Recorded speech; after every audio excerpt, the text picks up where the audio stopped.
Alright boys, you ready? We're gonna hit it. We won't quit it. Like a sex machine. Ready? 1, 2, 3, 4.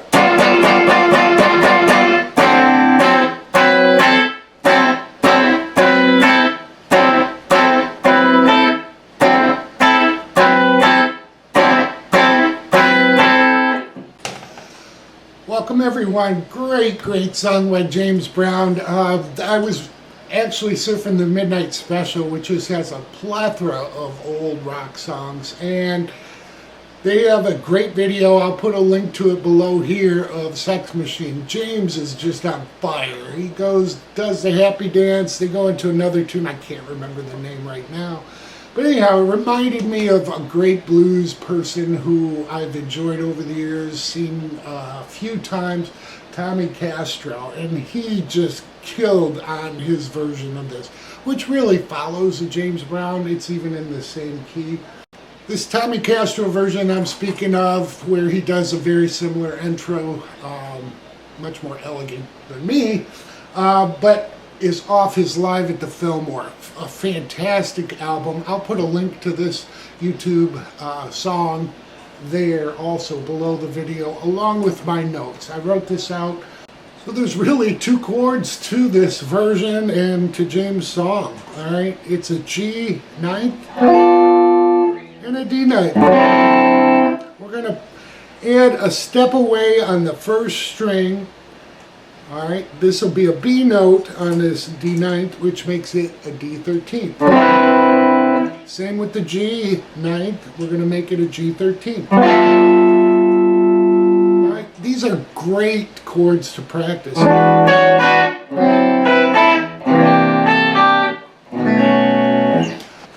Okay, so Tommy talks to the band, and every time he says, you know, can we hit it? Can we quit it? You'll hear him hitting that G ninth. All right, until he says, let's hit it 1, 2, 3, 4. Then you'll hit the G ninth 8 times. Then you go back to D.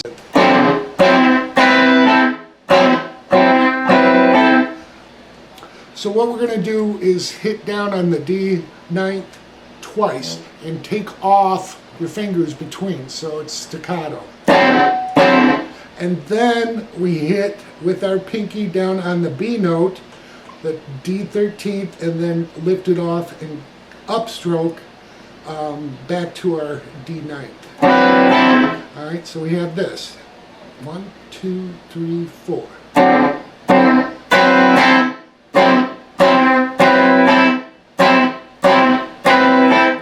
So he's got horns, bass. I've seen him do it without the horns. They just fill the space. It's just really a great song with practicing your rhythm, especially with these 9th and even the 13th. So from the 13th back to the 7th, Tommy goes into this.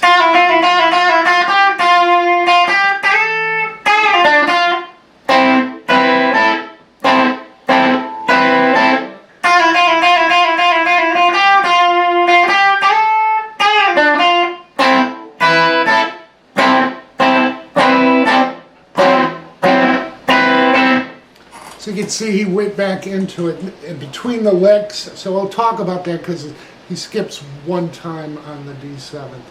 But what we're doing is hitting the 2nd string from 6 pulled off to 5.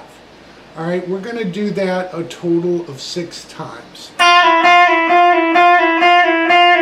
Then we go 6 to 8, back to 6. Little vibrato there. Then we hit 6 to 8, and then 8 again, slid into 10. Then he comes back to the 8 to bend that 8th fret up, release, pull off to 6, landing on the 3rd string at 7, back to 6 on the 2nd.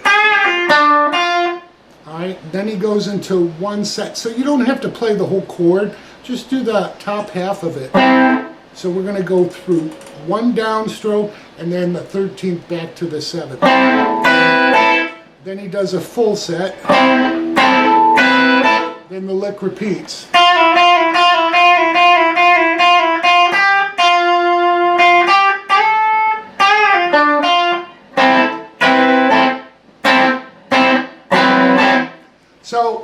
that is a little lick that he does. It's really a great lick to do, and I think it adds to the song a little bit for your guitar to go ahead and jam with. Alright, so we're back into more verses, and then he talks about taking it to the bridge, where we finally come up to the bridge, so we'll go over that. So for the bridge, we're going to come up here to the G13th to start, and then we'll go back to the G9th, and then we'll move to F, F sharp, and G. Alright, so it'll sound like this.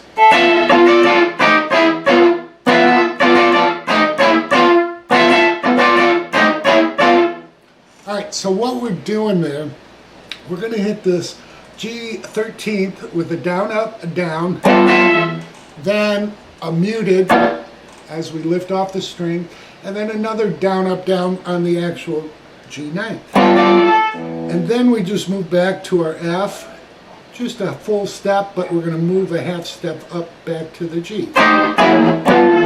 Alright?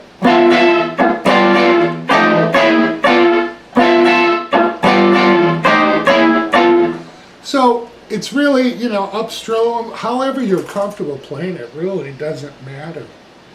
That is the bridge. He'll do that, I think, about 8 times, and then they come back in. Back with the verse, and then for the outro, he's going to talk about hit it and quit it and start kind of going on there. And he starts tremolo picking in the Live at the Fillmore recording. He doesn't do this all the time, but he's just playing that D9, and he's just, you know, going back and forth. It's really easier to do with the song because you have the rhythm going. So you just strum it back and forth, back and forth, back and forth until they end. And the end is the G9th. 1, 2, 3, 4, and that is it. So that's the whole song. It's not very difficult. It's great to get your rhythm practice, some different chords if you're not used to playing the 9ths or 13ths, because they are essential in blues. Well worth learning them. So I hope that helps everybody. Enjoy.